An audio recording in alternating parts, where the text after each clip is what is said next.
The letter trembled in Winifred Zachariah's gloved hands as the stagecoach rattled across the rugged Nevada landscape, kicking up clouds of dust that drifted through the open window.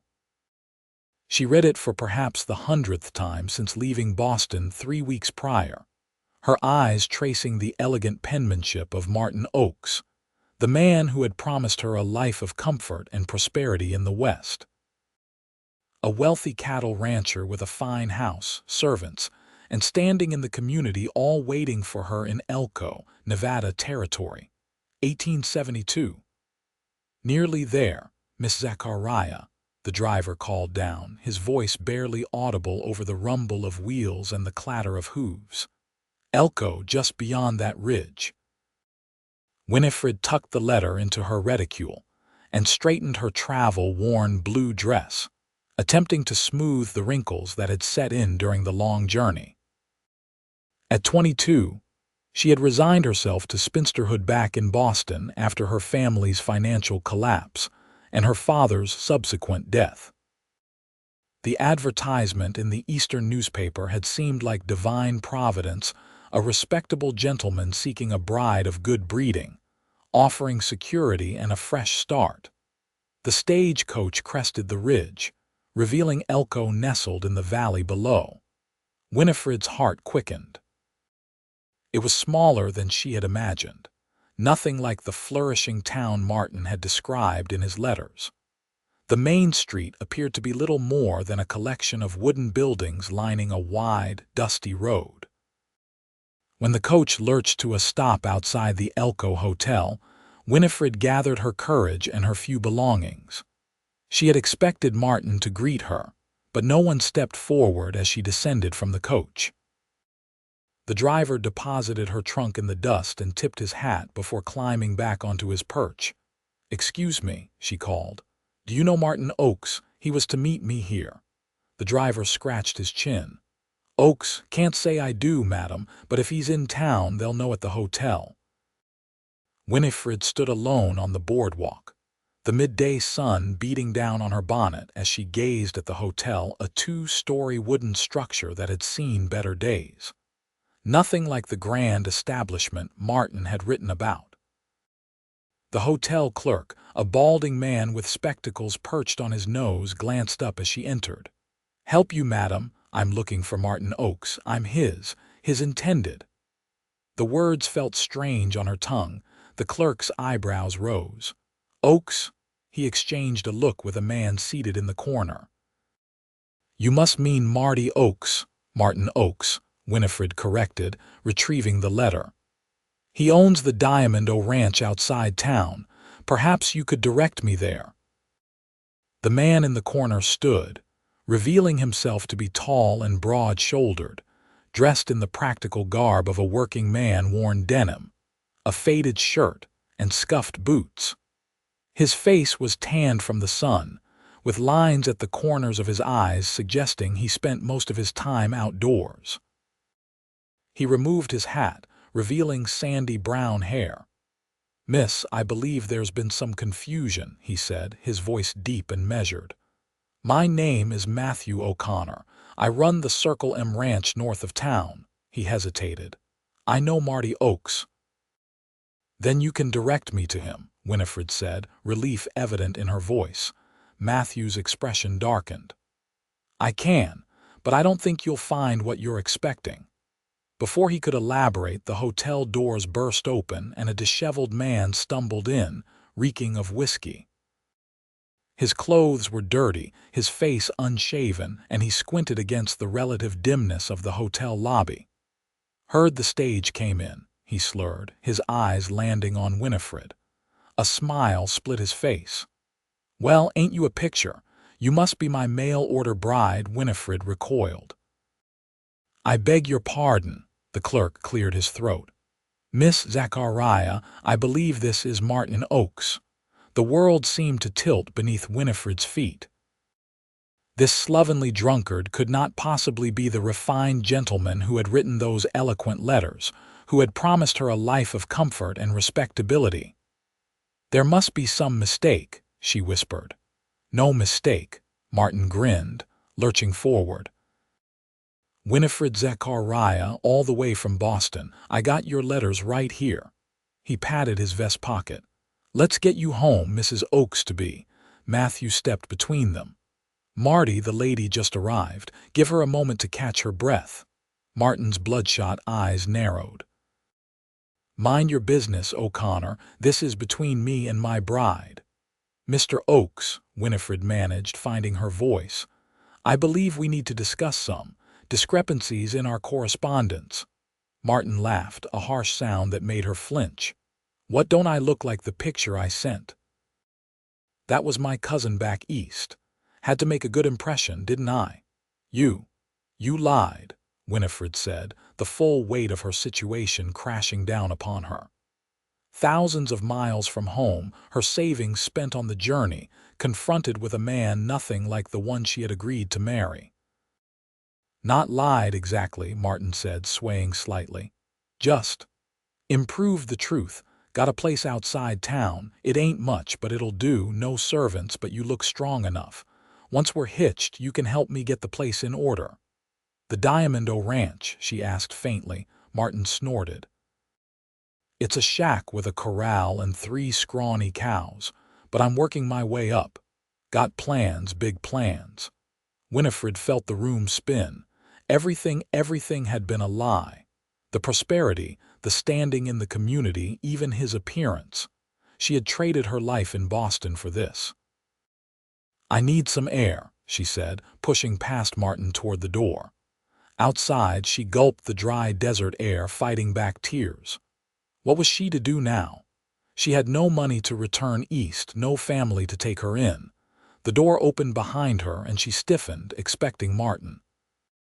Instead, Matthew O'Connor approached, keeping a respectful distance. "Miss Zachariah," he said quietly, "I'm sorry about what happened in there. Marty Oaks has made a habit of spinning tales bigger than Texas."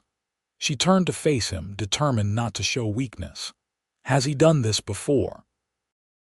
Matthew sighed. "Tried to. Last woman got as far as Carson City before she met someone who knew the truth and turned back. You're the first who's made it all the way to Elko." Winifred felt sick. "What am I to do now? I can't marry that man. I won't." "No, you shouldn't," Matthew agreed firmly. "Look, I don't mean to presume, but the town has a decent boarding house. I can advance you the money for a week's stay while you figure things out." Winifred shook her head. "I couldn't possibly accept charity from a stranger." "Not charity," Matthew said. "I've been looking for help at my ranch. My housekeeper, Mrs. Hollister, is getting on in years and could use an extra pair of hands. If you're willing to work, you'd earn your keep and have time to decide your next steps." Winifred studied him, searching for deceit in his clear blue eyes. She found none, only concern and a straightforward offer. "Why would you help me?" she asked. Matthew shrugged. "My mother raised me to believe a man should offer honest help when it's needed. Besides," he added with a hint of a smile, "it would irritate Marty Oaks something fierce, and that's always a worthwhile endeavor." Despite everything, Winifred found herself smiling back. "I accept your offer, Mr. O'Connor, on one condition. Name it.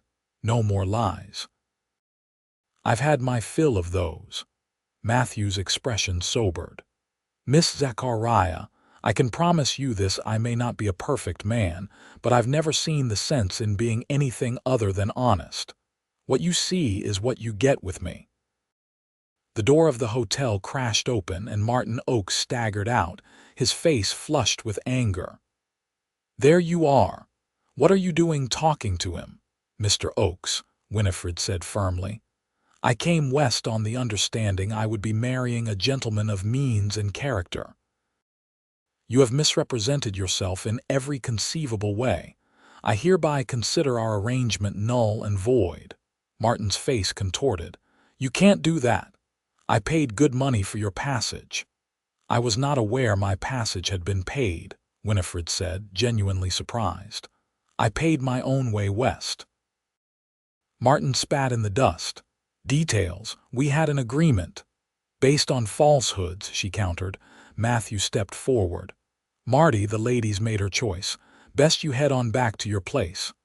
Martin's hand dropped to his hip where a pistol was holstered. You stealing my woman, O'Connor. Always thinking you're better than everybody else. Nobody's stealing anyone, Matthew said evenly. Miss Zachariah is going to be working for Mrs. Hollister at my ranch until she decides what she wants to do. That's all. A small crowd had gathered, attracted by the commotion. The sheriff, a weathered man with a graying mustache, pushed through. Problem here. No problem, Sheriff Jenkins, Matthew said. Miss Zachariah just arrived from Boston and has decided not to marry Marty after all. I've offered her employment at my ranch. The sheriff eyed Martin. That true, Oaks? Martin's shoulders slumped. She's making a mistake, he muttered. Well, last I checked, a woman's entitled to change her mind about who she marries, the sheriff said. Especially when she's been hoodwinked. He turned to Winifred. Madam, O'Connor runs a respectable operation. You could do worse than taking him up on his offer. Winifred nodded. Thank you, Sheriff. That's precisely what I intend to do. Martin glared at them both before stumbling toward the saloon across the street. The crowd dispersed, leaving Winifred and Matthew alone again. My wagon's this way, Matthew said, gesturing down the street. If you're ready, we can collect your things and head out to the ranch. It's about an hour's ride. As they walked to retrieve her trunk, Winifred felt a curious mixture of emotions, disappointment and betrayal, certainly, but also a strange sense of relief. The life she had imagined with Martin Oaks had been a fantasy, built on his lies. Whatever lay ahead at the Circle M Ranch would at least be based in truth. And in that moment, truth felt like a precious commodity indeed. The journey to the Circle M Ranch passed in relative silence, as Winifred tried to adjust to the rapid changes in her circumstances. Matthew's wagon was sturdy and well-maintained, pulled by two strong horses that moved at a steady pace through the Nevada landscape. The terrain was unlike anything she had known in Massachusetts, rugged, vast, with mountains in the distance and a sky so wide and blue, it seemed impossible. It's beautiful, she said at last, breaking the silence. Different but beautiful. Matthew glanced at her, a hint of surprise in his expression. Most Easterners find it too harsh at first. Oh, I'm sure I'll discover its harshness in time, Winifred replied with a small smile. But there's something honest about it. It doesn't pretend to be anything other than what it is. A chuckle escaped him. That's an interesting way of looking at it. They crested a small hill and Matthew pulled the wagon to a stop. There it is, he said, pointing ahead. The Circle M. Winifred leaned forward, taking in the sprawling ranch that lay before them. It was substantial without being ostentatious, a large main house of sturdy timber construction, several outbuildings, corrals, and barns. In the distance, she could see cattle grazing on the grasslands that stretched toward the mountains. It's lovely, she said sincerely. It's home, Matthew replied simply. My father started with nothing but a claim and a dream, built it up over 30 years before he passed. Been trying to honor that work ever since. He flicked the reins, and the horses continued down the slope toward the ranch house. As they approached, Winifred saw an older woman emerge from the front door, wiping her hands on her apron. That's Mrs. Hollister, Matthew explained. Been with the family since I was a boy. Best cook in 3 counties and has a heart as big as the Nevada sky, but don't cross her in her kitchen. Winifred smoothed her wrinkled dress self-consciously as the wagon rolled to a stop. Mrs. Hollister was a round woman with gray hair pulled back in a severe bun, but her eyes twinkled with warmth as she surveyed the newcomer. So you brought her after all, she called to Matthew. Beginning to think you'd gotten lost. Matthew jumped down from the wagon and offered his hand to help Winifred descend. "Mrs. Hollister, this is Miss Winifred Zachariah from Boston. She'll be helping you around the house for a while." Mrs. Hollister's keen eyes took in everything: Winifred's travel-worn appearance, her quality but simple dress, the way she held herself with dignity despite obvious exhaustion. "Boston, a long way from home," the older woman said. "Well, come on in. I've got stew on and fresh bread just out of the oven. Can't make proper decisions on an empty stomach." Winifred followed Mrs. Hollister into the house, immediately struck by how different it was from what she had expected of a ranch home. It was spacious and well-built, with solid furniture and touches that spoke of care and permanence: colorful quilts, shelves of books, copper pots hanging in the kitchen. It wasn't luxurious like the fine Boston homes she had once frequented, but it was comfortable and clean. "You can wash up there," Mrs. Hollister said, pointing to a basin of water on a side table. "Then come sit. You look like you haven't had a proper meal in weeks." The stew was rich and flavorful, the bread still warm from the oven. Winifred hadn't realized how hungry she was until the first bite passed her lips. She tried to maintain proper decorum, but soon found herself accepting a second helping. "Tell me what happened with Marty Oakes," Mrs. Hollister said bluntly as she poured coffee. "Matt just said you needed a place to stay." Matthew, who had joined them after seeing to the horses, gave the older woman a warning look. "Mrs. Hollister, perhaps Miss Zachariah would prefer to rest before—" "No, it's all right," Winifred interrupted.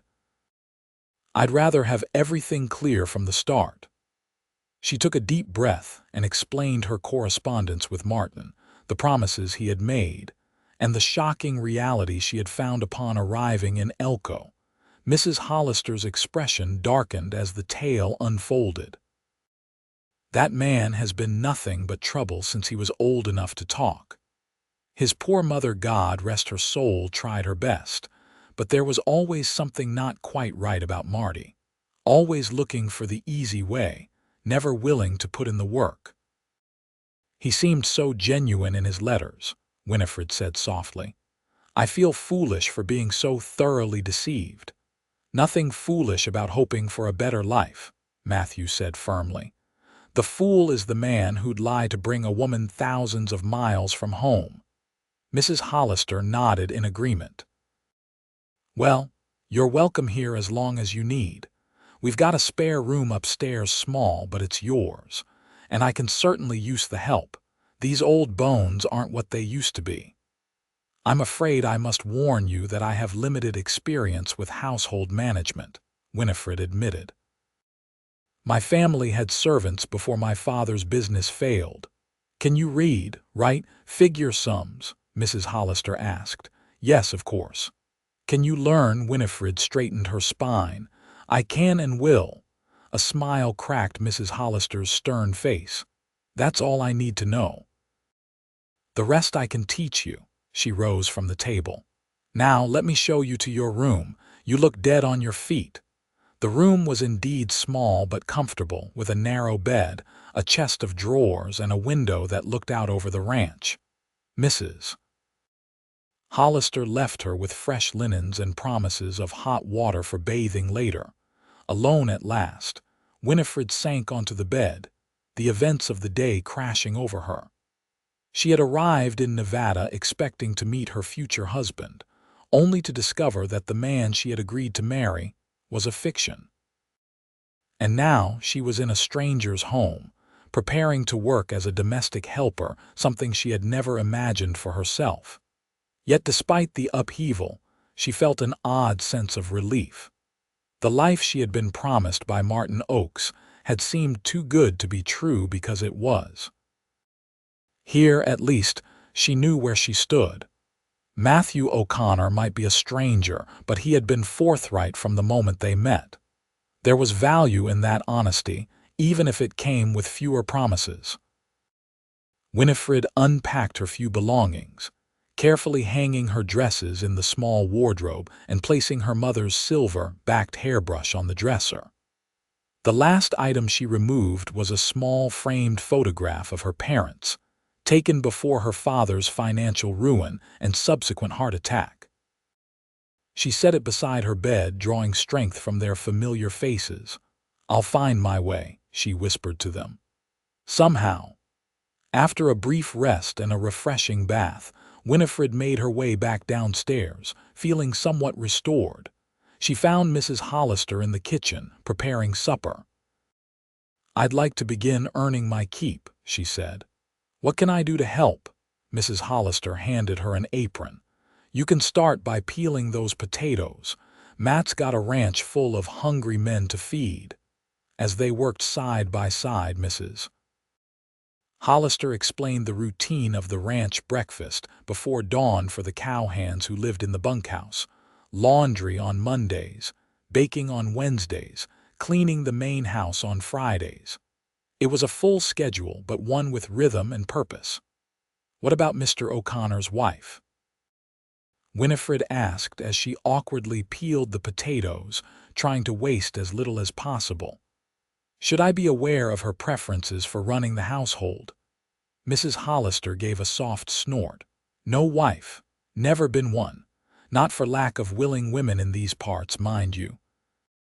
Matt's considered a catch, owns his land free and clear, runs a profitable operation. Easy on the eyes if you like that sort of thing." "Then why hasn't he married?" "Too busy building the ranch after his father died, he says. But between you and me, I think he's just particular. Won't settle for less than what his parents had." And what was that? Mrs. Hollister's hands paused in their work. A true partnership. They loved each other something fierce, worked side by side through good times and bad. You don't see that kind of match often.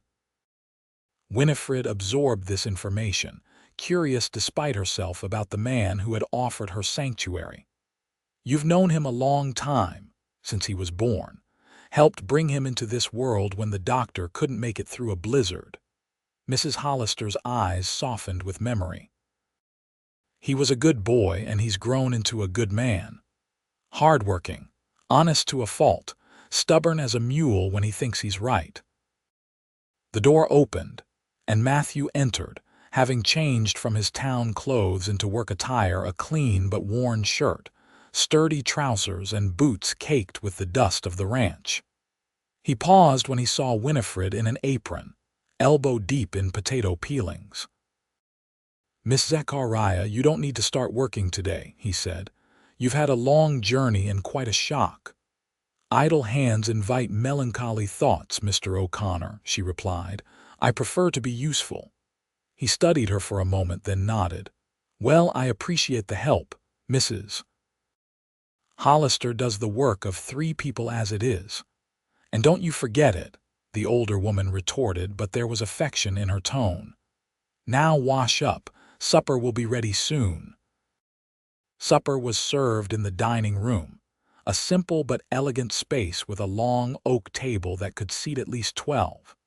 Only 3 places were set, however, as the ranch hands took their meals in the bunkhouse.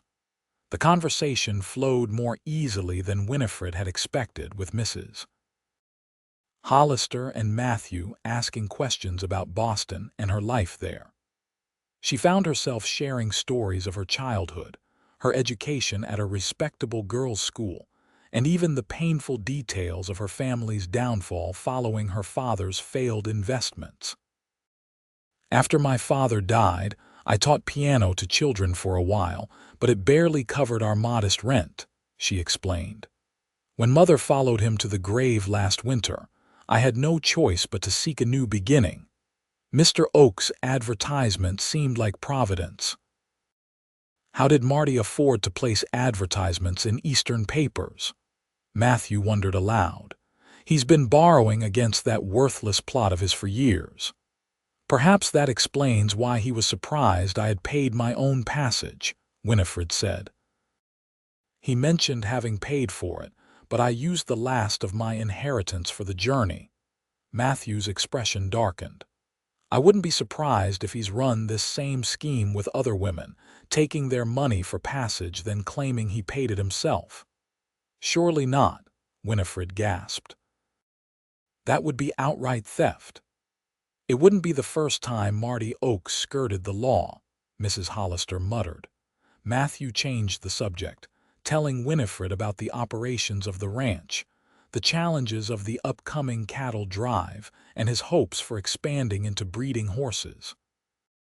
She found herself genuinely interested, asking questions that made him look at her with newfound respect. You know something about horses, Miss Zachariah? My father kept a pair of carriage horses before our reversal of fortune, she explained. I always loved them. They seemed so noble and intelligent. Matthew's eyes lit up. They are. I've got a mare in the stable you might appreciate, Athena, finest bloodlines this side of the Mississippi. I'm hoping her foals will be the foundation of a new venture.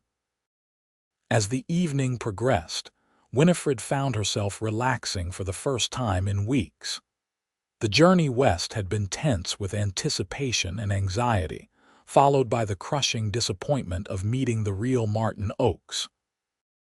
But here, in this warm kitchen with its smells of good food and the company of straightforward people, she felt something like peace. Later, as she prepared for bed in her small room, Winifred stood at the window and gazed out at the vast expanse of stars visible in the Nevada sky. They seemed closer here, brighter against the absolute darkness of the countryside. In Boston, the glow of the city had always dimmed the heavens. It occurred to her that perhaps life was like that too. Sometimes you had to leave behind what was familiar to see things more clearly. Martin Oakes had lied about everything, but in doing so, he had inadvertently brought her to this place where honesty seemed to be the foundation of daily life. Tomorrow would bring new challenges, learning tasks she had never performed, adapting to a life she hadn't chosen. But for tonight, Winifred was simply grateful for a safe harbor in the storm of uncertainty. The next morning came earlier than Winifred had expected, with Mrs. Hollister knocking on her door while the sky outside was still dark. "Up and at 'em, girl," the housekeeper called. "Breakfast for the hands needs to be ready by 5. Winifred dressed quickly in her simplest day dress and hurried downstairs, pinning her hair as she went. The kitchen was already warm from the cook stove, and Mrs. Hollister was elbow-deep in biscuit dough. "There's coffee in that pot," she said by way of greeting. "Drink some, then start cracking those eggs into that bowl. We need 3 dozen for the men." The next hour passed in a whirlwind of activity as Winifred followed Mrs. Hollister's brisk instructions. By the time the ranch hands began filing into the bunkhouse dining area, she had learned to make passable biscuits, scramble eggs in quantities she'd never imagined, and keep the coffee pot full and hot. Matthew appeared as they were finishing, looking as though he had already put in hours of work. His shirt was damp with sweat, and there was dirt on his hands that spoke of early morning chores. "Morning, Mrs. Hollister, Miss Zachariah," he said, helping himself to coffee. "How did you sleep?" "Very well, thank you," Winifred replied, conscious of her disheveled appearance. She hadn't had time to properly arrange her hair, and there was flour on her apron. "The room is most comfortable." "Good. I'm heading out to the north pasture with the men today. We've got calves to brand and count. Probably won't be back until supper time." "We'll manage just fine, Mrs. Hollister assured him. "Miss Zachariah here is a quick study." After Matthew left with a plate of food to eat on the go, Winifred and Mrs. Hollister tackled the breakfast dishes. As they worked, the older woman explained more about the running of the ranch house. "Matt's a good employer," she said, scrubbing a pot. "Pays fair wages, treats his men well. He's built this place up since his father died 10 years back. Double the cattle, better bloodlines, smarter management of the grasslands. He reads all those agricultural journals from back east, always looking to improve." "He seems very dedicated," Winifred observed. "To a fault," Mrs. Hollister agreed. Sometimes I think he forgets there's more to life than this ranch." She fixed Winifred with a direct look. "Which reminds me we should discuss your arrangements." Winifred tensed. "Have I done something wrong?" "Lord, no, child. I'm talking about your wages. Matt said you'd be helping me and help deserves pay. I'm thinking $20 a month plus room and board. That seemed fair." $20 a month was far less than Winifred had once been accustomed to having for pin money alone, but it was a fair wage for a domestic worker and more than she currently possessed. "More than fair," she agreed. "But perhaps we should consider it a trial arrangement." "I'm not certain how long I'll remain." Mrs. Hollister nodded. "Sensible. Let's say we'll reassess in a month. Now, let me show you how to make a proper pie crust. The men work harder when they know there's dessert coming." The days that followed fell into a rhythm that Winifred found unexpectedly satisfying. She rose before dawn to help Mrs. Hollister prepare breakfast, learned to manage the laundry for a house full of men, discovered the secrets of cooking for large numbers, and slowly mastered the countless tasks required to keep the ranch house functioning. Her hands, once soft and unmarked, developed calluses. Her complexion, previously sheltered from the sun by parasols and bonnets, took on a healthy glow from brief excursions outdoors. Her body, accustomed to the limited movements permitted by corsets and social expectations, grew stronger with the physical demands of her new life. She saw Matthew mainly at mealtimes, when he would inquire about her adjustment to ranch life and share news of the day's work. Sometimes in the evenings, she would find him in the study, poring over ledgers or reading by lamplight. On those occasions, they sometimes spoke of books they had both read, discovering a shared appreciation for Dickens and Austen. A week into her stay, Matthew found her in the kitchen garden, harvesting vegetables for dinner under Mrs. Hollister's direction. "Miss Zachariah," he called, approaching with his hat in his hands. "If you're not too busy, there's something I'd like to show you." Mrs. Hollister waved her off. "Go on. I can finish here." Curious, Winifred followed Matthew toward the stables, a large structure set slightly apart from the other outbuildings. "I remembered you mentioned an interest in horses," he explained as they walked. "Thought you might like to meet Athena." The stable was cool and dim after the bright sunshine, smelling of hay and horses. Matthew led her to a stall where a magnificent bay mare stood watching them with intelligent eyes. "She's beautiful," Winifred breathed, instinctively extending her hand. The horse stretched her neck to sniff the offering, then allowed Winifred to stroke her velvet nose. "She likes you," Matthew said, sounding pleased. "She's usually more standoffish with strangers."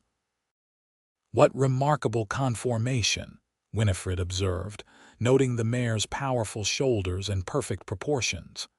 "Your plans for a breeding program seem very sound with stock like this." Matthew gave her a surprised look. "You know about conformation." Winifred felt her cheeks warm. "My father was quite interested in horseflesh. Before our circumstances changed, he often took me to horse shows and auctions. I learned a great deal simply by listening to his conversations with breeders." "Well, I'm impressed," Matthew said sincerely. "Most women I know view horses as merely a means of transportation or a subject for sentimental paintings. I've always believed that understanding something increases one's appreciation of its beauty," Winifred replied. "And horses are truly magnificent creatures." They spent the next hour in the stables, with Matthew showing Winifred each of his prized animals and explaining his breeding plans. She listened attentively, asking questions that revealed her genuine knowledge and interest. By the time they returned to the house, a new level of understanding had been established between them. That evening, as Winifred helped Mrs. Hollister clean up after supper, the older woman gave her a knowing look. "Matt doesn't usually spend so much time showing visitors the horses," she remarked. "Must have been impressed by something you said." Winifred concentrated on the plate she was drying. "We simply discovered a shared interest." Mrs. Hollister made a noncommittal sound. "Well, it's good to see him talking about something besides cattle prices and fence repairs. That boy works too hard. Always has, but especially since his father passed. He seems very devoted to the ranch." "It's more than devotion," Mrs. Hollister said thoughtfully. "James O'Connor, that was Matt's father, built this place from nothing. Came west with empty pockets and big dreams. Everything you see here, he created through sheer determination. For Matt, maintaining the ranch isn't just work, it's honoring his father's legacy." Winifred thought about her own father, who had lost everything he had built through a series of poor investments. What would it be like to instead inherit a legacy of success, with all the responsibility that entailed? "That's a heavy burden for a son to carry," she observed. Mrs. Hollister nodded. "It is, but Matt's shoulders are broad." She changed the subject abruptly.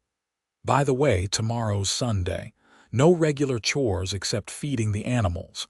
Matt always gives the men the day off, and we have a cold dinner. If you'd like to attend services in town, he usually drives in."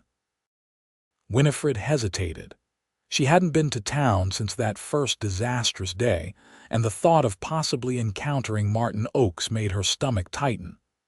"I'm not certain that's wise," she said slowly. "Mr. Oakes, Marty Oakes hasn't been sober on a Sunday morning in 10 years, Mrs. Hollister snorted. "Besides, you can't hide out here forever." Winifred straightened her spine. "You're right, of course. I would be pleased to attend services." The next morning found Winifred dressed in her best remaining gown, a blue silk that had seen better days but still maintained an air of gentility. She had done her best with her hair, arranging it in a simple but elegant style that would fit beneath her bonnet. When she descended the stairs, she found Matthew waiting in the foyer, dressed in what she presumed were his Sunday clothes, a clean black suit that, while not fashionable by Eastern standards, was well made and properly fitted to his tall frame. He looked different with his hair neatly combed and his face freshly shaven, more like the gentleman he truly was beneath the working rancher's exterior. He stared at her for a moment before remembering his manners. "Good morning, Miss Zachariah. You look very nice." "Thank you, Mr. O'Connor." "As do you." Mrs. Hollister appeared from the kitchen, dressed in a severe black dress with a white collar. "If you two are done admiring each other, the buggy's waiting. Don't want to be late for Reverend Porter's sermon, though God knows I've heard it enough times to recite it myself." The drive into Elko was pleasant, with the spring sunshine warming the air and wildflowers dotting the landscape. Winifred found herself relaxing as Matthew pointed out landmarks and shared stories of the area's history. "There's where the stagecoach was robbed last year," he said, indicating a bend in the road. "Old Bart Jenkins, no relation to the sheriff, held up the Carson City stage and got away with the mining payroll. They caught him 2 days later in a saloon, drunk as a skunk and throwing money around like confetti." Winifred laughed, finding it easier to see the humor in Western escapades now that she was no longer quite so overwhelmed by the differences from her Eastern upbringing. As they approached Elko, however, her anxiety returned. Matthew seemed to sense her discomfort and gave her a reassuring look. "Don't worry about Marty," he said quietly. "If he shows his face and gives you any trouble, he'll answer to me." The church was a simple white clapboard building with a modest steeple, situated at the end of the town's main street. Wagons and buggies were already gathered outside as families and individuals made their way inside. Matthew helped both women down from the buggy and offered an arm to each as they approached the church steps. Winifred was acutely aware of the curious glances directed their way. A newcomer was clearly a subject of interest in a town the size of Elko. Inside, the church was plain but well kept, with wooden pews arranged in neat rows and sunlight streaming through simple glass windows. Matthew led them to a pew about halfway up the aisle, nodding greetings to various townsfolk as they passed. Once seated, Mrs. Hollister leaned over to whisper introductions as people entered. That's the widow Peterson and her 3 boys. Own the mercantile. And there's Doc Wilson with his wife. She's president of the Ladies' Aid Society, very particular about who gets invited to her teas. The young couple there are the bakers he teaches at the school. She just had their first baby last month. Winifred tried to keep track of the names and faces, knowing that if she remained in Elko, these people would become part of her new community. It was a strange thought in Boston. Her social circle had been determined by generations of family connections and financial status. Here, it seemed, the community was more fluid, defined by proximity and practical considerations rather than rigid social hierarchies. The service itself was familiar in structure, if somewhat less formal than what she was accustomed to in Boston. Reverend Porter was a robust man with a booming voice who delivered a practical sermon on honesty and integrity that seemed particularly apt given Winifred's recent experiences. After the service, Matthew introduced her to several people, including Sheriff Jenkins and his wife, a kindly woman who immediately invited Winifred to the next meeting of the ladies' quilting circle. "We're always looking for new members," Mrs. Jenkins said warmly. "Do you sew, dear?" "I do," Winifred replied, omitting the fact that her needlework had previously been limited to decorative embroidery rather than practical quilting. "Wonderful. We meet on Thursday afternoons at the church. The current project is a wedding quilt for the Simmons girl. She's marrying that young deputy from Carson City next month." As they spoke, Winifred became aware of a disturbance near the church entrance. Glancing over, she saw Martin Oakes, surprisingly sober and relatively well-dressed, arguing with the sheriff. "I've got a right to be here," Martin was saying loudly. "It's a house of God, ain't it? And I need to talk to my intended." Winifred froze, but Matthew's hand came to rest reassuringly on her elbow. "Excuse us, Mrs. Jenkins," he said politely. "I believe we need to address this situation." He guided Winifred toward the confrontation, his presence solid and comforting beside her. As they approached, Sheriff Jenkins caught sight of them and held up a warning hand to Martin. "Here they are now, Oakes. You say your piece civilly, or I'll have you in a cell faster than you can blink." Martin's bloodshot eyes fixed on Winifred. Despite his improved appearance, she could tell he'd been drinking, perhaps not enough to be visibly intoxicated, but sufficient to give him false courage. "There you are," he said accusingly. "Been hiding out at O'Connor's place, I hear. That's not right, Winifred. You came out here to marry me." Winifred straightened her spine, aware that they had an audience of churchgoers. "Mr. Oakes, I came to marry the man described in your letters, a prosperous rancher of good character. That man, I have discovered, does not exist. You misrepresented yourself in every particular, and I am under no obligation to honor an agreement secured through deception." Martin's face flushed. "Now see here." "No, you see here," Matthew interrupted, his voice level but carrying authority. "Miss Zachariah has made her position clear. She's not interested in pursuing a relationship with you. The honorable thing would be to accept her decision and move on." Martin sneered. "Easy for you to say, O'Connor, with your big ranch and your fancy breeding stock. Some of us have to work for everything we get." "And some of us have to earn trust through honesty," Matthew replied evenly. "Something you might want to consider. For a moment, it seemed Martin might lunge at Matthew, but Sheriff Jenkins stepped between them. "That's enough, Oakes. You've said your piece, now move along. Sunday's not a day for brawling." Martin glared at them both before spitting in the dust.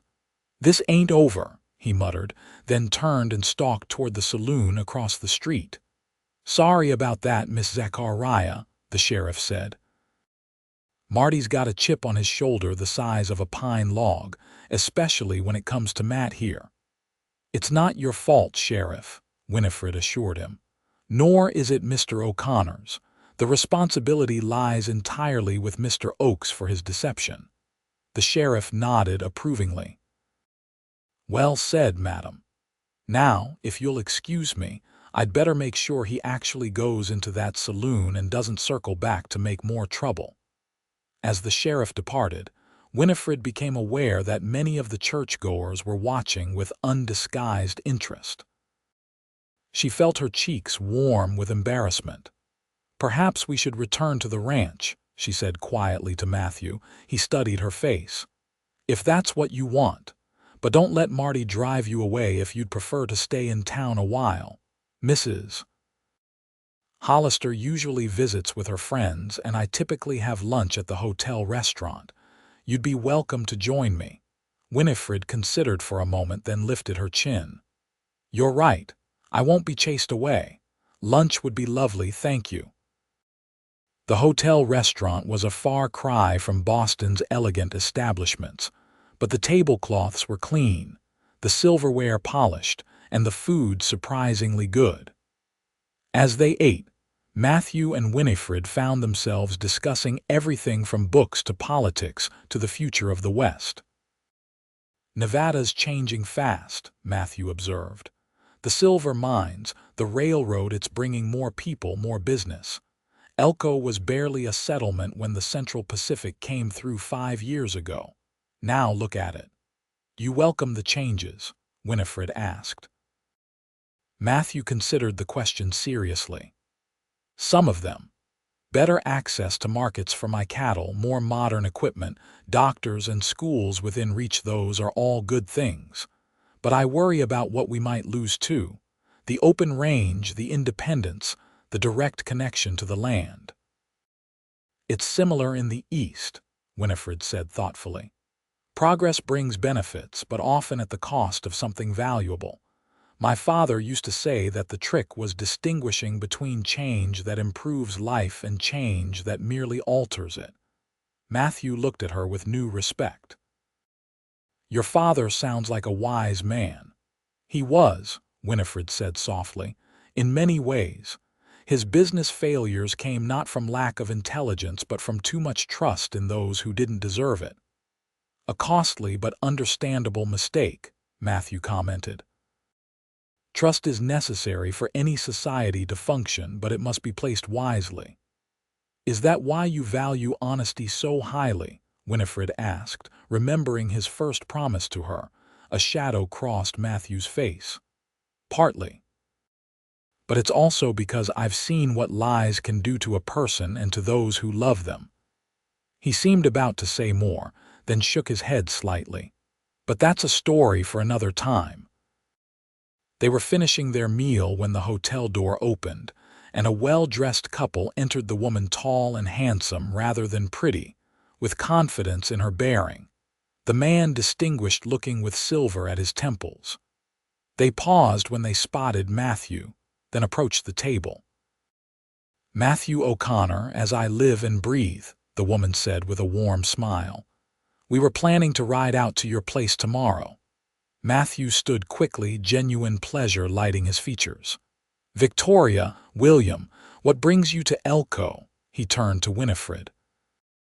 "Miss Zachariah, may I introduce Victoria and William Crawford? They own the Diamond Sea Ranch south of here.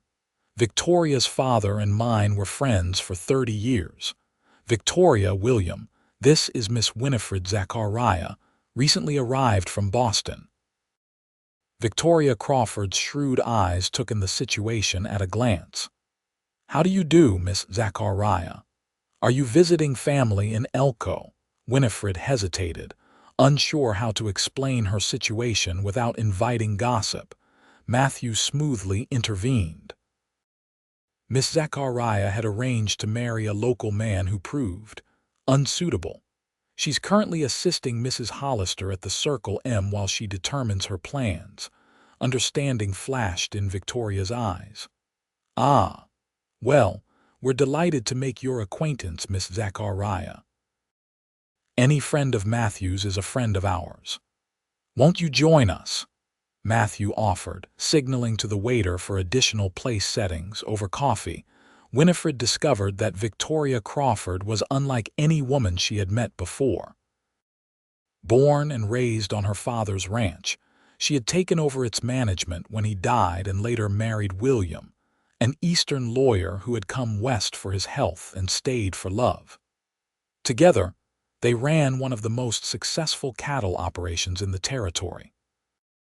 William handles the legal and financial aspects. I manage the cattle and the men, and somehow it works, Victoria explained with a laugh. Though I imagine it seems strange to you coming from Boston society. Not strange, Winifred replied honestly. Inspiring.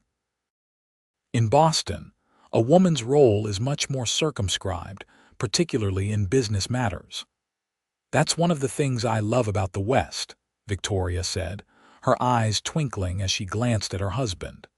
There's room to define yourself by your abilities rather than social expectations.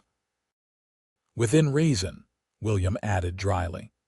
Victoria still scandalized half the territory when she wore trousers to the Carson City Cattlemen's Association meeting last year. Only half, Victoria raised an eyebrow. I must be losing my touch. The conversation continued pleasantly, touching on cattle prices, local politics, and the progress of the railroad. Winifred found herself drawn into discussions where her opinion was solicited and valued, a refreshing change from the superficial social chatter that had dominated her Boston experience. As they prepared to leave, Victoria took Winifred aside. Miss Zachariah, I hope you'll forgive my forwardness, but if you find yourself in need of advice or simply conversation with another woman who understands the challenges of adapting to life here, please consider me at your disposal. The Circle M is only a few hours' ride from our ranch. Touched by the unexpected offer of friendship, Winifred thanked her sincerely. As they parted ways outside the hotel, Matthew explained more about the Crawfords. Victoria's father and mine were among the first serious ranchers in this area. They helped each other through hard times, droughts, harsh winters, Indian troubles in the early days. When my father died, Victoria and her father were a godsend. They helped me learn the business side of ranching, introduced me to their Eastern buyers. She seems remarkable, Winifred observed. She is.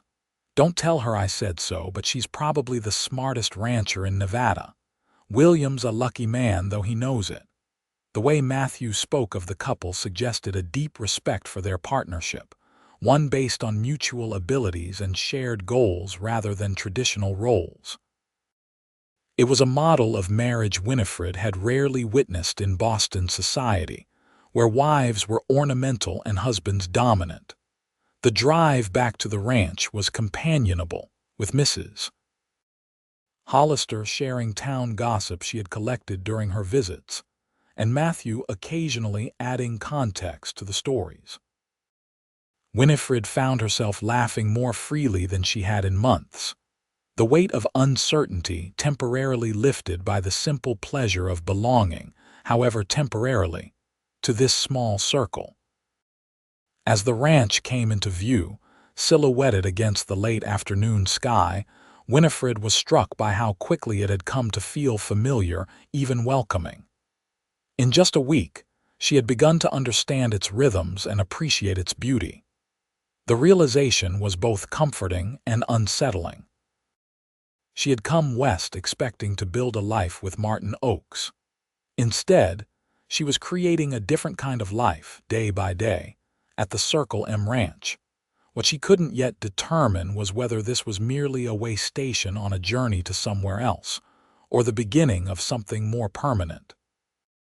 And if the latter, what exactly that might mean for her future, and for her growing feelings toward the forthright rancher who had offered her honesty when she needed it most. The following week brought a flurry of activity to the ranch as preparations began for the annual cattle drive to the railhead at Elko. Winifred found herself caught up in the excitement, helping Mrs. Hollister prepare provisions for the men who would be on the trail, and learning to bake the hard biscuits and dried apple pies that would sustain them during the journey.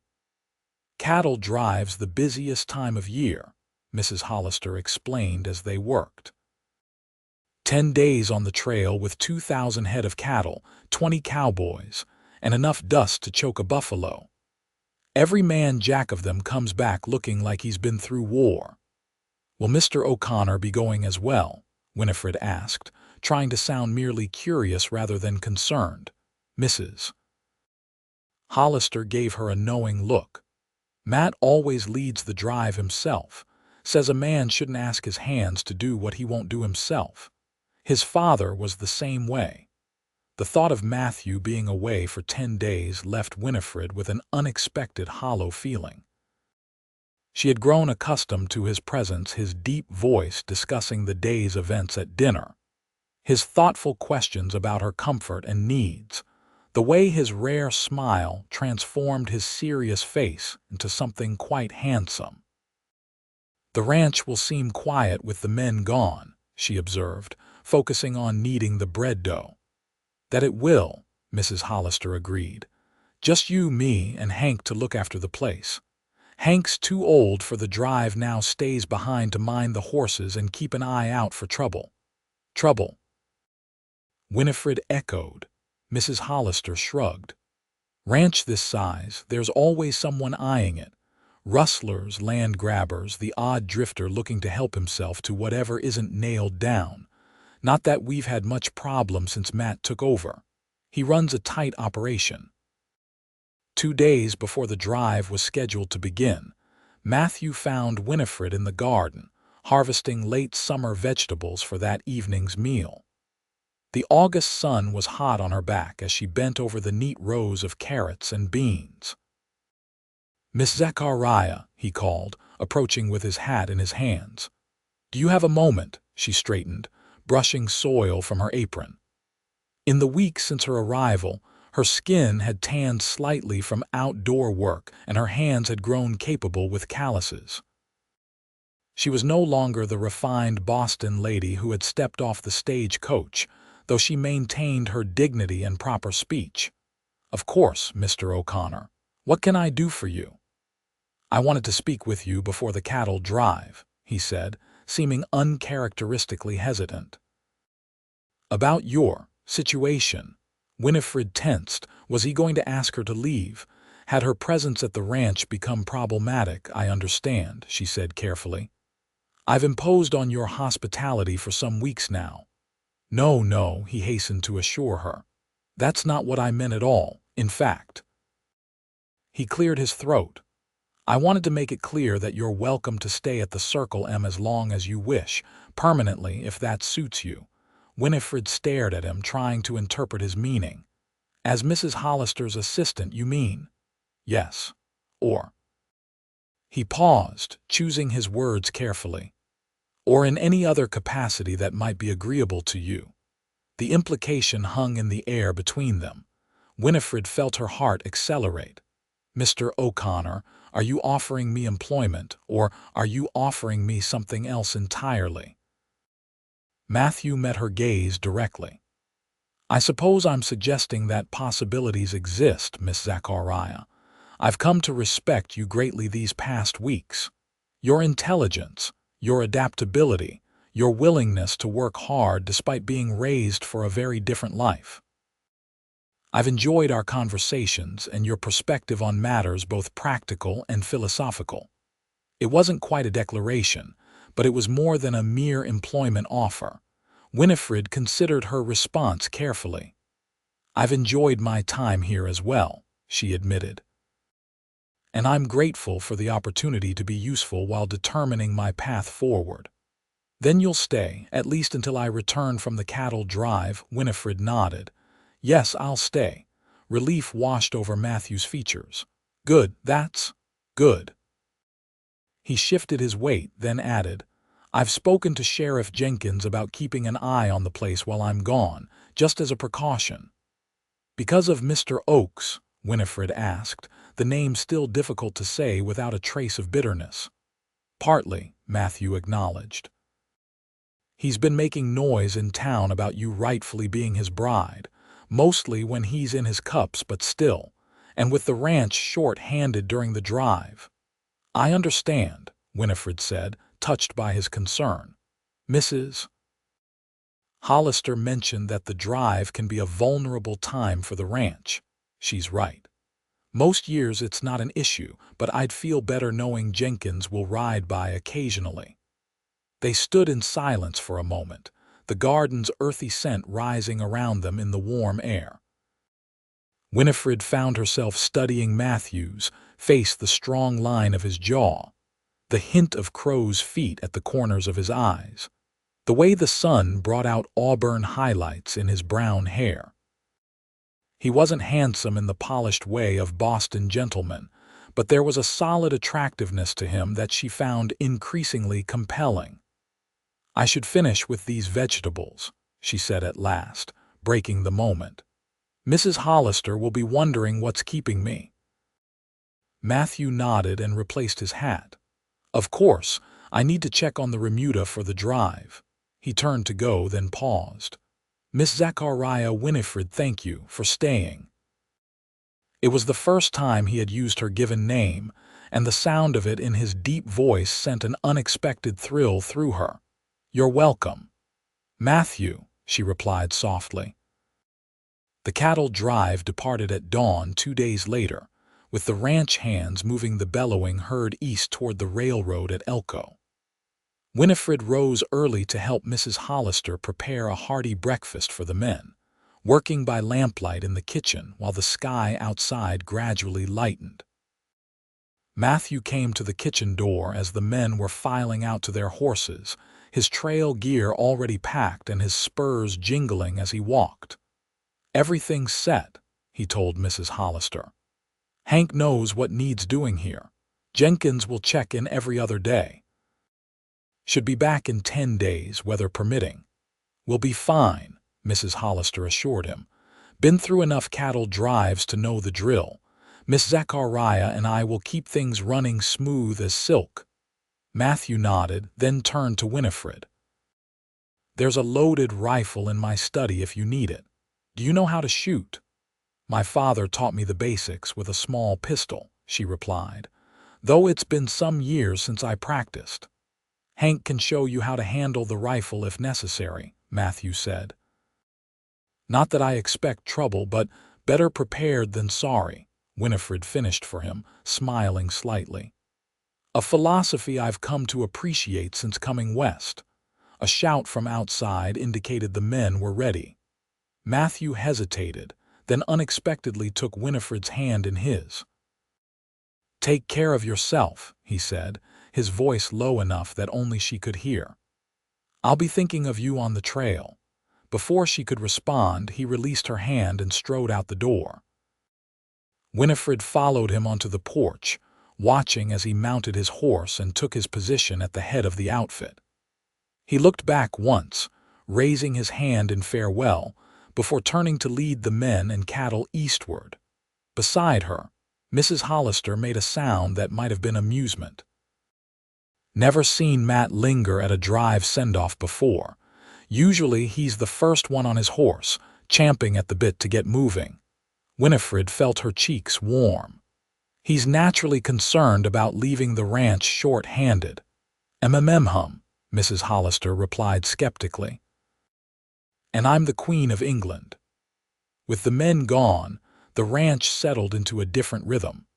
Winifred and Mrs. Hollister kept up with the necessary household tasks, while Hank, a leathery old cowhand with a perpetual squint, tended to the horses and remaining livestock. The days were peaceful, if somewhat lonely, and Winifred found herself watching the eastern horizon each evening, as if she might glimpse the distant cattle drive returning. On the fourth day after the drive's departure, Victoria Crawford rode into the ranch yard, accompanied by a young Mexican vaquero who appeared to be serving as both guide and guard. Winifred greeted her warmly, pleased to see a friendly face. "I thought you might like some company," Victoria explained as they settled in the parlor with tea. "The first drive after I married William, I nearly wore a path in the carpet pacing around waiting for news. It must be difficult, being left behind," Winifred observed. Victoria's shrewd eyes assessed her. "Is that how you feel? Left behind?" Winifred considered the question. "Not exactly. More. Out of place, perhaps. I'm neither mistress of this house nor truly a servant. I'm grateful for the sanctuary Mr. O'Connor has provided, but I'm acutely aware of my ambiguous position." "The West is full of ambiguity," Victoria said thoughtfully. "It's one of its charms, in my opinion. Back East, everyone knows their place and stays in it. Here, a woman can redefine herself." She sipped her tea. "Is that what you're doing, Winifred? Redefining yourself?" "I suppose I am," Winifred admitted. "Though not entirely by choice. Circumstances have forced me to reconsider what I want from life." "And what is that?" Winifred set down her teacup. "Honestly, I'm not certain. Security, yes. Useful work, perhaps even. Companionship of a meaningful kind." She felt her cheeks warm at the admission. Victoria smiled. "All worthy goals and all possible here, I think." She leaned forward. "Matthew O'Connor is a good man, Winifred, one of the best I know. If you're considering a future that includes him, you could do far worse." "I haven't said—" "You didn't need to," Victoria interrupted gently. "It's in your eyes when you speak of him, and if I'm not mistaken, he feels similarly. Matthew isn't a man given to casual flirtation. If he's shown interest, it's genuine." Winifred felt simultaneously exposed and relieved to have her growing feelings acknowledged. "But he hasn't actually declared himself," she pointed out. Victoria laughed. "Men like Matthew don't rush into declarations. They consider carefully, make sure of their ground. It's what makes them reliable partners." She set down her cup decisively. "Now, enough matchmaking. I actually came with practical purpose as well. William and I are hosting a harvest celebration at the Diamond Sea next month. Nothing formal, good food, music, dancing. We'd be delighted if you would attend. Matthew always comes, of course." "That's very kind," Winifred said, genuinely touched by the invitation. "I'd be honored." After Victoria departed, promising to call again before the men returned from the drive, Winifred found herself contemplating the conversation. For the first time since arriving in Nevada, she was allowing herself to envision a future here not as Martin Oak's deceived bride, but as a woman who had found her own place in this rugged landscape. A place that, increasingly, she hoped might include Matthew O'Connor. The peaceful routine of the shortened ranch was shattered the next morning. Winifred was in the kitchen with Mrs. Hollister, preparing bread dough, when the sound of approaching horses drew their attention. Looking out the window, they saw 3 riders entering the yard at a gallop. Rough-looking men with bandanas pulled up over their faces. "Trouble," Mrs. Hollister said grimly, reaching for the shotgun kept above the kitchen door. "Get to Matt's study and grab that rifle he mentioned. Then stay out of sight." Winifred hurried to comply, her heart pounding as she heard voices outside.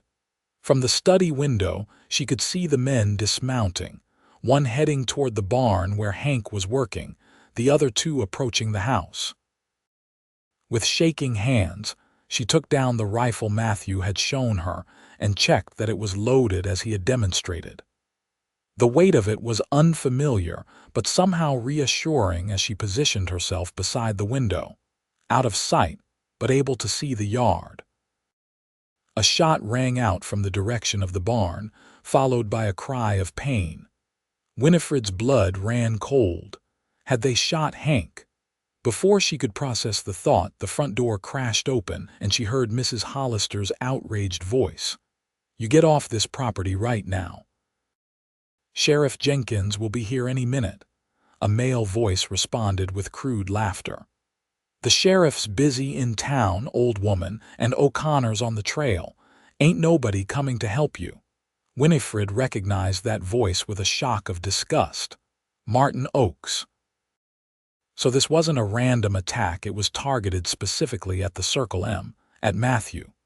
Gripping the rifle more firmly, she edged toward the study door, which opened onto the main hallway. She could now see into the front room, where Mrs.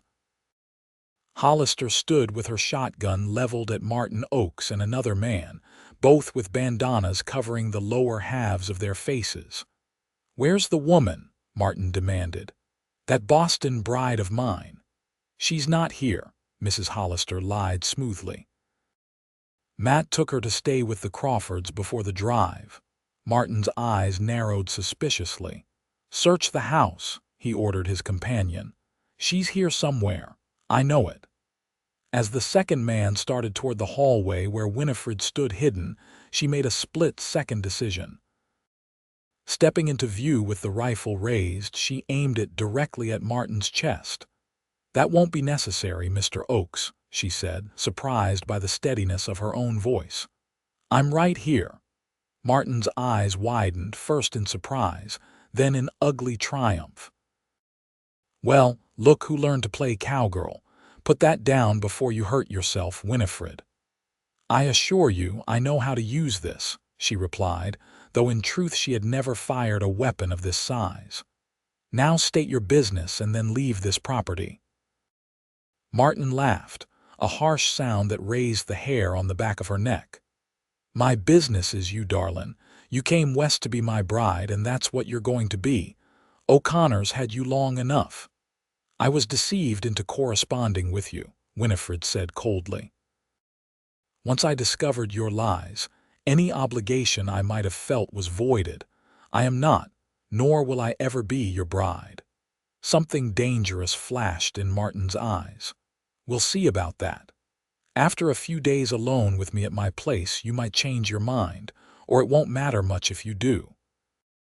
The implication of his words sent ice through Winifred's veins, but she kept the rifle steady. "You are not taking me anywhere, Mr. Oakes. Now call off your men and leave before someone gets hurt." "Too late for that," the second man said with a chuckle. "Your old ranch hand already caught a bullet." Mrs. Hollister's face paled, but her hands remained firm on her shotgun. "If you've killed Hank, just winged him," the man said casually. "For now." Martin made a sudden lunge toward Winifred. Without conscious thought, she pulled the trigger. The rifle's recoil slammed into her shoulder as the report deafened her, and smoke momentarily obscured her vision. When it cleared, she saw Martin clutching his arm, blood seeping between his fingers. "You shot me," he gasped, disbelief and rage warring in his expression. "You actually shot me." "And I'll shoot you again if necessary," Winifred warned, even as her hands trembled with reaction. "The next one won't be in your arm." The sound of approaching hoofbeats drew everyone's attention. Through the window, Winifred could see Sheriff Jenkins riding into the yard, accompanied by 2 deputies. Relief washed over her like a wave. "Seems the sheriff wasn't as busy in town as you thought," Mrs. Hollister observed dryly. "Now drop those guns before you join your friend in bleeding on our clean floor." The confrontation ended quickly after that. Martin and his companions were disarmed and arrested, with Jenkins commending Winifred and Mrs. Hollister for their courage. Hank's wound proved to be painful but not life-threatening, a bullet grazed across his upper arm that the sheriff's deputy bandaged competently. "We'll take these 3 to the jail in Elko," Jenkins told Winifred as his deputies led the sullen prisoners to their horses. Circuit judge comes through next week. Breaking and entering, assault with a deadly weapon, attempted kidnapping. Marty Oakes won't see the outside of a prison for quite some time. How did you know to come? Winifred asked, still shaky from the ordeal. Jenkins smiled. Matt asked me to check on the place regular like while he was gone. Good thing I decided today was the day. He studied her thoughtfully. You handled yourself well, Miss Zachariah. Not many women would have stood their ground against armed men. I had little choice, she replied, though privately she was surprised at her own actions. The Winifred who had left Boston would never have imagined herself capable of shooting a man, even to protect herself. Nevada had changed her in ways she was only beginning to understand. After the sheriff departed with his prisoners, Winifred helped Mrs. Hollister tend to Hank's wound more thoroughly and clean up the blood from the parlor floor. That evening, as they sat in the kitchen with cups of strong tea laced with a medicinal dose of whiskey, the full impact of the day's events washed over Winifred. What would have happened if the sheriff hadn't arrived? She asked softly. Mrs. Hollister's weathered face was grim. Nothing good. Marty Oakes has been nursing a grudge against Matthew for years, jealousy, mostly, over the success of the Circle M compared to his own failed efforts. Using you to strike at Matt was just the latest in a long line of spiteful acts. Using me, Winifred echoed. Surely you've realized by now that Matt cares for you, Mrs. Hollister said bluntly. It's plain as the nose on your face to anyone with eyes. Marty saw it too. Taking you wouldn't just satisfy his own twisted desires, it would hurt Matt where it counts. Winifred absorbed this information, her heart quickening at the confirmation of Matthew's feelings. Before she could respond, a commotion outside drew their attention. Mrs. Hollister reached for the shotgun again, but Winifred placed a restraining hand on her arm. Listen, she said. That's not trouble. That's the kitchen door burst open and Matthew stood there, covered in trail dust, his face drawn with concern. Behind him, Winifred could see several of the ranch hands dismounting in the yard. Are you all right? He demanded, his eyes scanning Winifred for injuries. Jenkins sent a rider to the trail, said there was trouble. We're fine, Winifred assured him, suddenly conscious of her disheveled appearance and the tear in her sleeve from the rifle's recoil. Hank was shot in the arm, but it's not serious. The sheriff arrested Mr. Oakes and his accomplices. Matthew crossed the kitchen in 2 long strides and, without warning, pulled Winifred into his arms. She stiffened in surprise, then relaxed into the embrace, breathing in the scent of dust and horses and man that clung to him after days on the trail. When I got word that Marty had come here with armed men, I thought, he broke off, his voice rough with emotion. I left the men to finish the drive and rode back with just a few hands. Couldn't bear the thought of you in danger because of me. It wasn't your fault, Winifred said, her voice muffled against his chest. Mrs. Hollister cleared her throat pointedly. I'll just go check on Hank, she announced, making her way to the door with deliberate slowness. And then maybe see if those boys who rode in with you need feeding. When they were alone, Matthew reluctantly released Winifred, though he kept hold of her hands. Jenkins said you shot Marty, she nodded, somewhat embarrassed now. In the arm. He was coming toward me and I reacted without thinking. A ghost of a smile touched Matthew's tired face. Remind me never to make you angry. Then his expression sobered. Winifred, I'm so sorry. This is exactly what I feared might happen when I left for the drive. You couldn't have known, she assured him, but I suspected. Marty's been making threats since you arrived. I should have taken them more seriously. He ran a hand through his dust-covered hair. When I think what might have happened if Jenkins hadn't arrived when he did. But he did arrive, Winifred interrupted firmly. And until then, Mrs. Hollister and I managed quite well on our own. It seems I'm more capable than I realized. Matthew studied her face, his eyes warm with admiration. Yes, you are. Far more capable than any woman I've known, save perhaps Victoria Crawford. Coming from him, Winifred knew this was high praise indeed.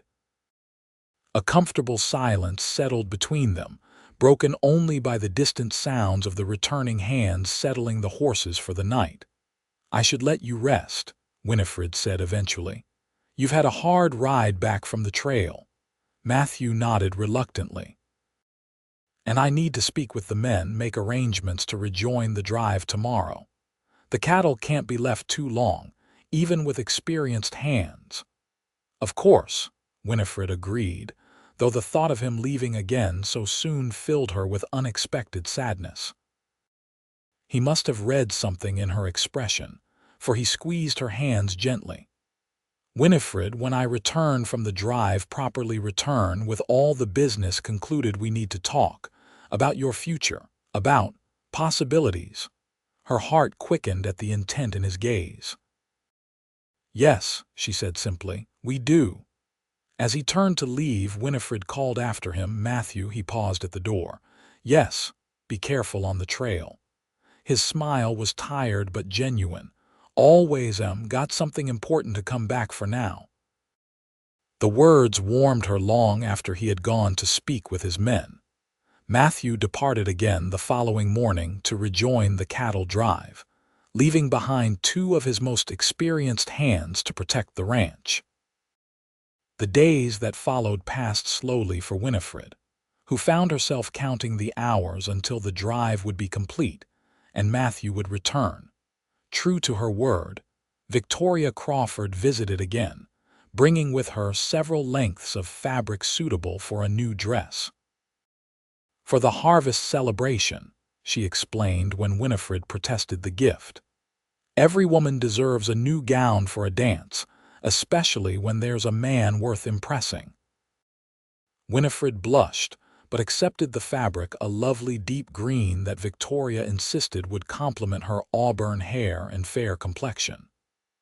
In the evenings, after the day's work was done, she began fashioning it into a gown that combined Eastern style with Western practicality.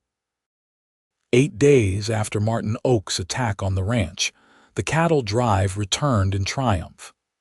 The hands were exhausted but jubilant, having secured excellent prices for the Circle M cattle at the railhead. Winifred watched from the porch as the dusty, trail-worn men rode into the yard, her eyes seeking and finding Matthew at their head.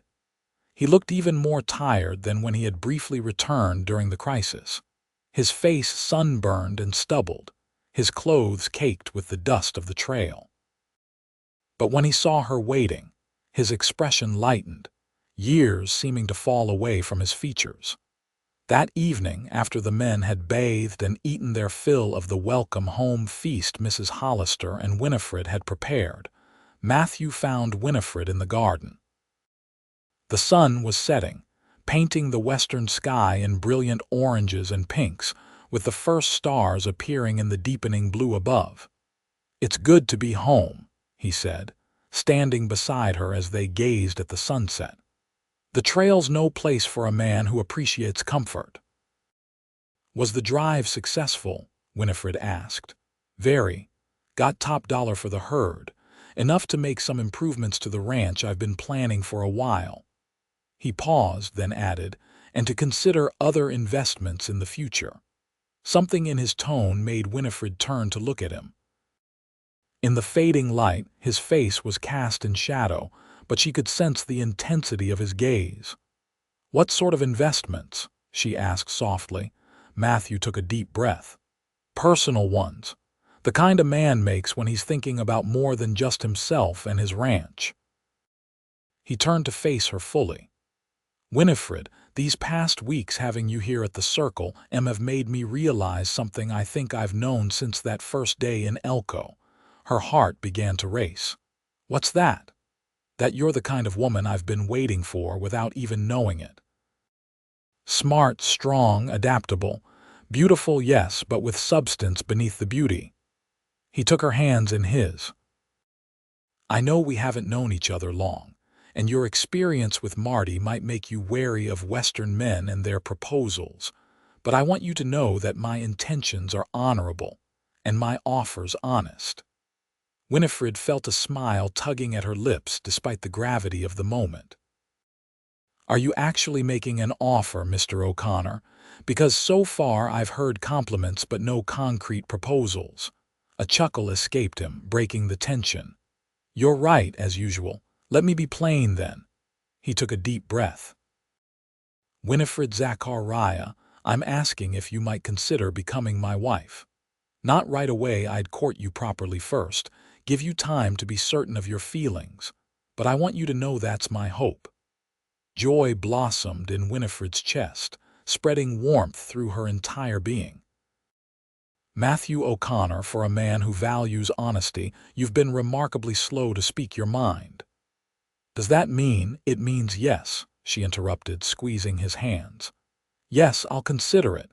Yes, I welcome your courtship. And yes, I believe I could be very happy as your wife." Matthew's face lit with such genuine happiness that Winifred felt her breath catch. Slowly, giving her every opportunity to withdraw if she wished, he leaned forward and pressed his lips to hers in a gentle, questioning kiss. Winifred responded with a certainty that surprised even herself, her hands moving to rest lightly on his chest as the kiss deepened. When they finally parted, both slightly breathless, Matthew rested his forehead against hers. "I've wanted to do that since I found you safe after Marty's attack," he admitted. "Maybe even before." "I've wanted you to," Winifred confessed, feeling bold in the growing darkness. They might have remained in the garden longer, but Mrs. Hollister's voice called from the house, reminding them that propriety still had its place, even in Nevada territory. The following weeks were filled with a quiet joy for Winifred as she and Matthew navigated the early stages of their courtship. True to his word, he was respectful of her need for time, though they both acknowledged the growing depth of their feelings. They rode together on the ranch, Matthew showing her the extent of his land and explaining his plans for its development. They read aloud to each other in the evenings, discovering a shared love of poetry as well as practical texts. And they talked about their pasts, their hopes for the future, and the life they might build together. News of their courtship spread quickly through Elko and the surrounding ranches. Victoria Crawford was among the first to congratulate them, arriving at the Circle M with a bottle of fine champagne her husband had imported from France. "I knew you two were well matched from the moment I saw you together," she declared, raising her glass in a toast. "To honesty, courage, and finding love in unexpected places." The Crawfords' harvest celebration provided an opportunity for Matthew and Winifred to appear together publicly for the first time since their understanding had been reached. Winifred wore her new green dress, which had turned out better than she had dared hope, with a cameo brooch that had been her mother's pinned at her throat. As they entered the Crawfords' beautifully decorated barn, transformed for the evening with lanterns and autumn flowers, Winifred was acutely aware of the curious glances directed their way. She had expected some resistance to the idea of the Eastern mail-order bride, now being courted by one of the area's most eligible bachelors, but to her surprise, the community seemed largely supportive. "You've earned their respect," Matthew explained as they circled the dance floor in a waltz.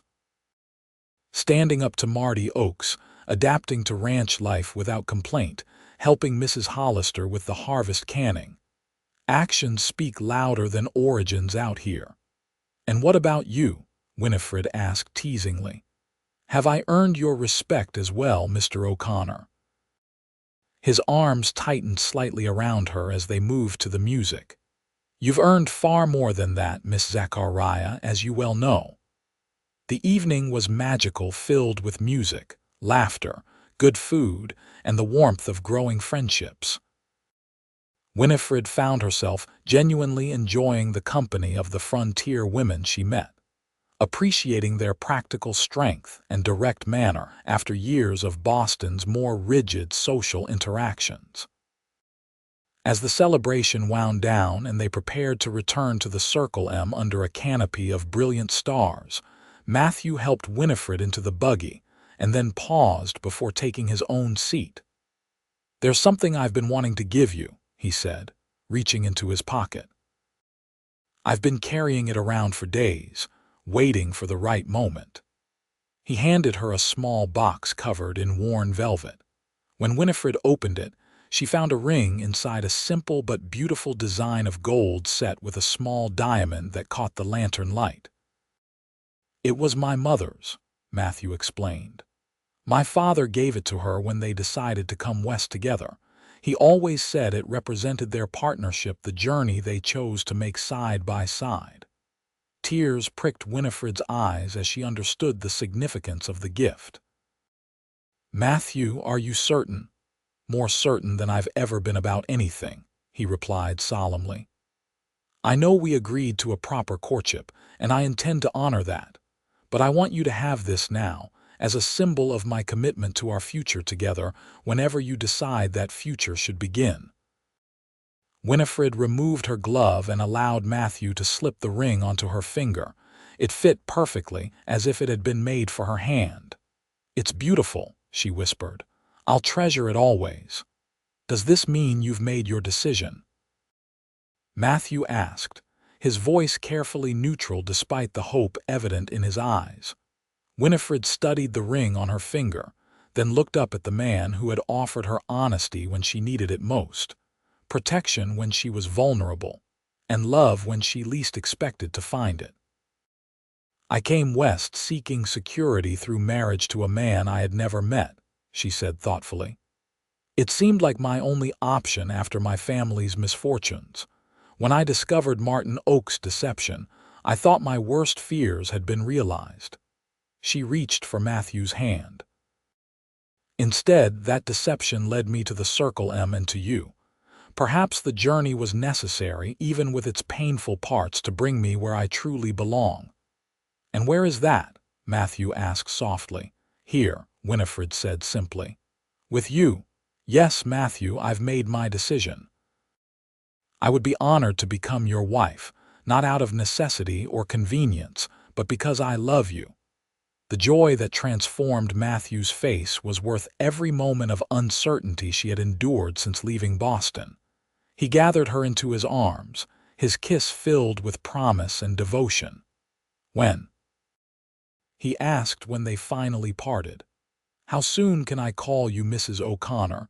Winifred laughed, feeling lighter than she had in years. "Let's not rush. Winter's coming, and I've heard that's a quiet season on a cattle ranch. Perhaps a December wedding. It would give us time to prepare properly." "December it is," Matthew agreed, though the longing in his eyes suggested he would have preferred a shorter engagement. "As long as you're certain you want to tie yourself to a hard-working rancher in this untamed country." "I've never been more certain of anything," Winifred assured him.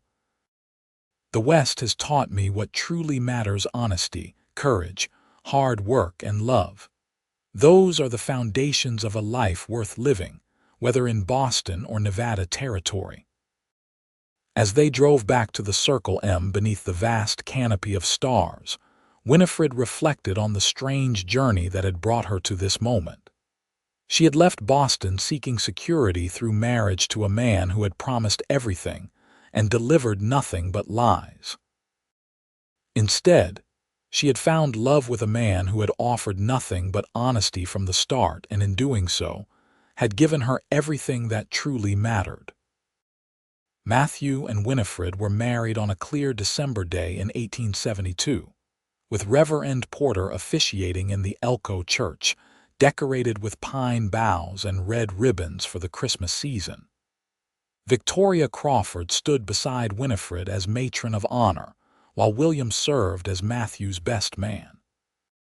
The church was filled with ranchers, townspeople, and the entire Circle M crew, all dressed in their Sunday best to witness the union.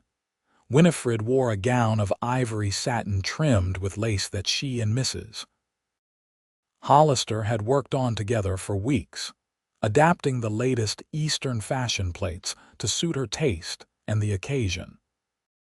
As she walked down the aisle on Sheriff Jenkins' arm, he having offered to give her away in the absence of her father, her eyes met Matthew's, and the love she saw there confirmed that she had found her true home. Their vows were simple but heartfelt, emphasizing partnership, honesty, and devotion. When Reverend Porter pronounced them husband and wife, the cheer that went up from the assembled guests nearly lifted the roof. The celebration continued at the Elko Hotel, which had been transformed for the occasion with greenery and flowers brought in at great expense from San Francisco. Dancing lasted well into the night, with even Mrs. Hollister taking a turn around the floor with Hank, whose arm had healed well enough for him to lead her in a surprisingly graceful waltz. As Matthew and Winifred prepared to depart for their wedding trip to San Francisco, a gift from the Crawfords, Victoria pulled Winifred aside for a private word. "I wanted to tell you how pleased I am for both of you," she said warmly. "Matthew deserves happiness, and so do you. Together, I believe you'll build something exceptional." "Thank you for your friendship," Winifred replied sincerely. "It has meant more than I can express during these past months." Victoria smiled. "The West can be a harsh place for women without allies. We need to support each other." She pressed Winifred's hand. "Now go enjoy San Francisco. The Circle M will be waiting when you return." The journey to California was Winifred's first extended travel since her arrival in Nevada, and she delighted in seeing new landscapes and experiencing the growing cities of the West. San Francisco, with its hills and bay and cosmopolitan atmosphere, enchanted her, though she found herself missing the quiet beauty of the Circle M after a week of urban excitement. "Ready to go home?" Matthew asked on their final evening as they watched the sunset from their hotel balcony overlooking the bay. "Yes," Winifred said without hesitation. "As lovely as this is, I find myself longing for our ranch." Matthew's eyes warmed at her use of "our." He drew her into his arms, kissing her with a tenderness that still held the wonder of new love. "Then home we shall go, Mrs. O'Connor." They returned to the Circle M in early January to find the ranch blanketed in snow, transforming the familiar landscape into something magical. Mrs. Hollister had prepared the main house for their arrival, with fires lit in every hearth and a special supper waiting. That night, as they lay together in what was now their shared bedroom, Winifred reflected on the extraordinary journey that had brought her to this moment. "When I left Boston, I thought I was traveling toward a specific future marriage to Martin Oakes and a life as a rancher's wife," she murmured, her head resting on Matthew's chest. "I never imagined how different the reality would be. Are you disappointed?" Matthew asked, his fingers gently stroking her hair. Winifred raised herself on one elbow to look at him in the firelight. "How could I be? Instead of a life built on lies, I found one founded on honesty.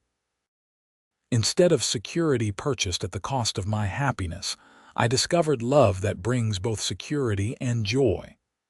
She traced the line of his jaw with her fingertip.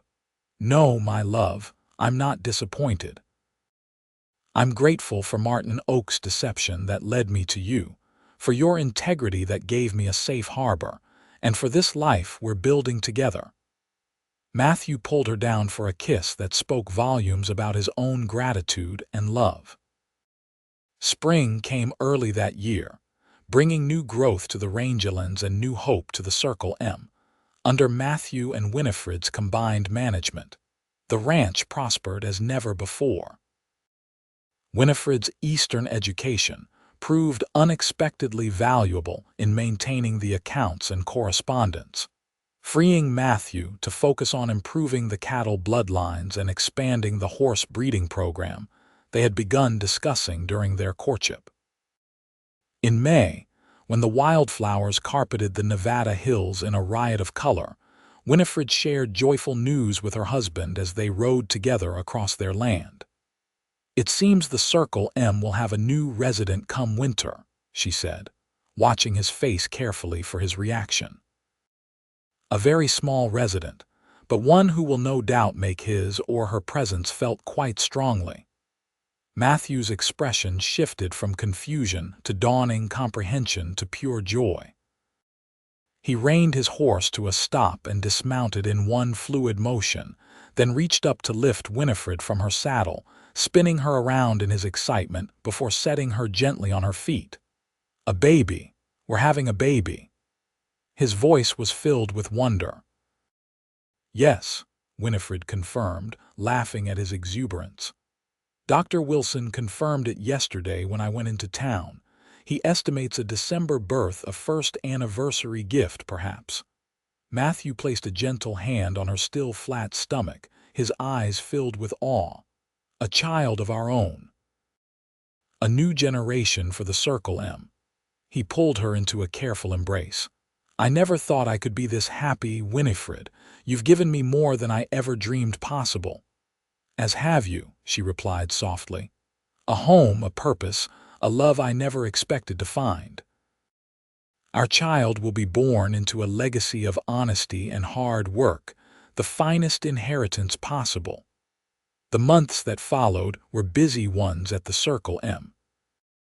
Matthew, concerned for Winifred's comfort during her pregnancy, insisted on making improvements to the ranch house that had long been deferred. Indoor plumbing installed by specialists brought from Carson City, a larger kitchen with the latest iron stove, and a nursery adjacent to their bedroom furnished with pieces Matthew crafted himself from ranch timber. Winifred, meanwhile, continued to maintain the ranch accounts and correspondence, though she gradually delegated more of the physical household management to Mrs. Hollister, and a young woman from town who was hired to assist as Winifred's condition advanced.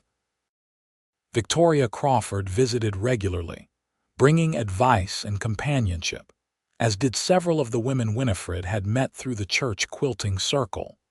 Word reached them in late summer that Martin Oakes had been released from prison in Carson City after serving his sentence. There was concern that he might return to Elko seeking revenge, but Sheriff Jenkins soon reported that Oakes had been seen boarding an eastbound train, apparently having decided that his future lay elsewhere.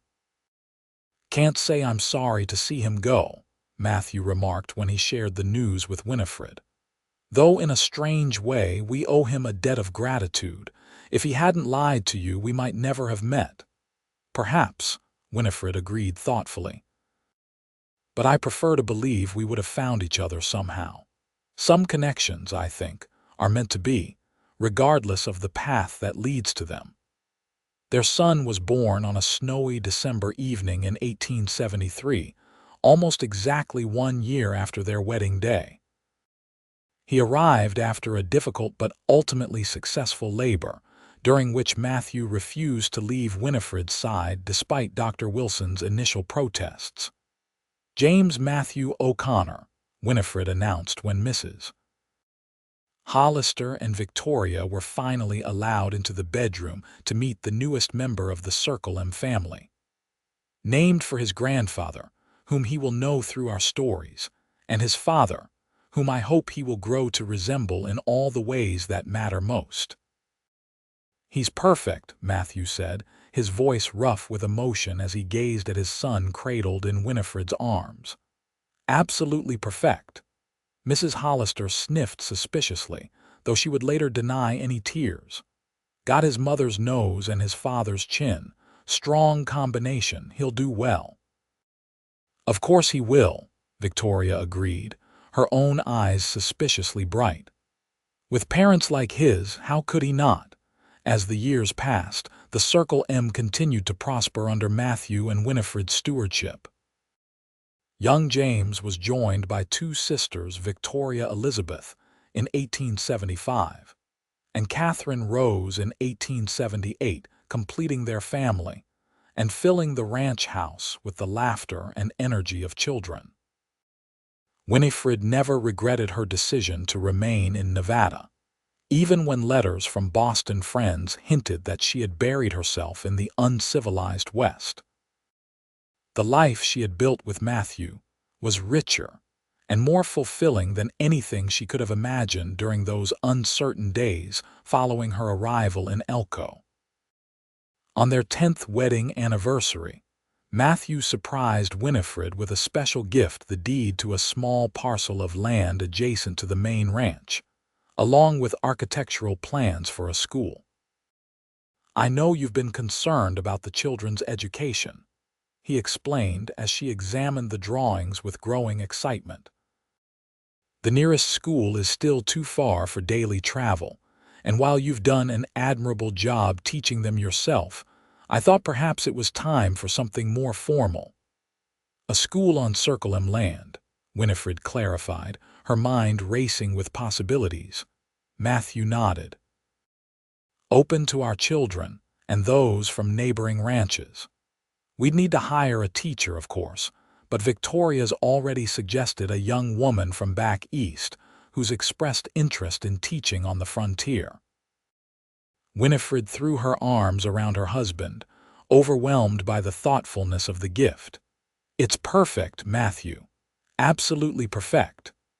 The Circle M school opened the following autumn with 15 students ranging in age from 6 to 16, all from ranches within riding distance. Under Winifred's guidance as school board president, it quickly gained a reputation for excellence that drew families from even greater distances. As their children grew, Matthew and Winifred found new ways to combine their complementary strengths for the benefit of both their family and the wider community. When drought threatened the region in the late 1880s, it was Winifred who organized the ranchers' wives to petition the territorial government for assistance, while Matthew led the men in developing innovative water conservation methods that saved many herds from devastation. By the time Nevada celebrated statehood, the O'Connors were recognized as community leaders whose influence extended far beyond the boundaries of their ranch. James, following in his father's footsteps, but with the addition of a formal education at the University of California, assumed increasing responsibility for the ranch operations. Victoria, with her mother's intelligence and her father's practical nature, became involved in the women's suffrage movement sweeping the West. Catherine, the youngest, showed an unexpected talent for medicine and eventually traveled east to attend medical school, the first woman from Elko County to do so. Through it all, the foundation of honesty that Matthew had offered Winifred on that first day in Elko remained the bedrock of their marriage and their family life. They disagreed at times, faced challenges both personal and professional, and weathered the inevitable storms that come to any long partnership. But they did so together, with mutual respect and unwavering commitment to the truth between them. On a warm summer evening in 1897, as they sat on the porch of the ranch house watching the sunset paint the Nevada sky in gold and crimson, Matthew took Winifred's hand, his touch still sending a spark through her even after 25 years of marriage. "Do you ever think about how differently our lives might have turned out?" he asked. "If Marty Oakes had been the man he pretended to be in those letters, or if you had taken the stage back east when you discovered his lies?" Winifred considered the question, her mind traveling back to that frightened, disillusioned young woman who had stepped off the stagecoach in Elko so many years ago. "Sometimes," she admitted. "But then I look at what we've built together, this ranch, our children, the school, our place in this community, and I know that this was always the path I was meant to follow." She squeezed his hand. You offered me honesty when I needed it most, Matthew. Everything else, the love, the family, the life we've shared grew from that first gift. Matthew raised her hand to his lips, kissing it with the tender reverence that had never faded through the years. Best decision I ever made, he said simply. Offering honesty to a beautiful, bewildered Boston lady who looked like she'd reached the end of her rope.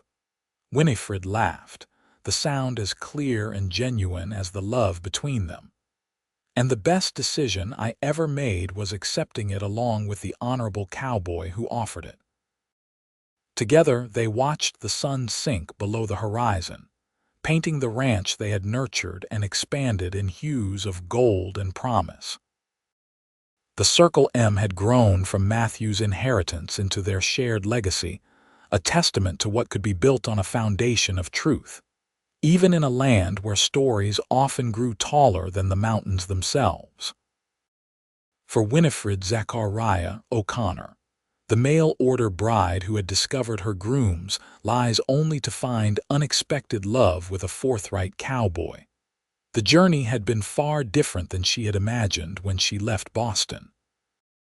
But as the stars appeared one by one in the vast Nevada sky, she knew with absolute certainty that she had arrived exactly where she belonged.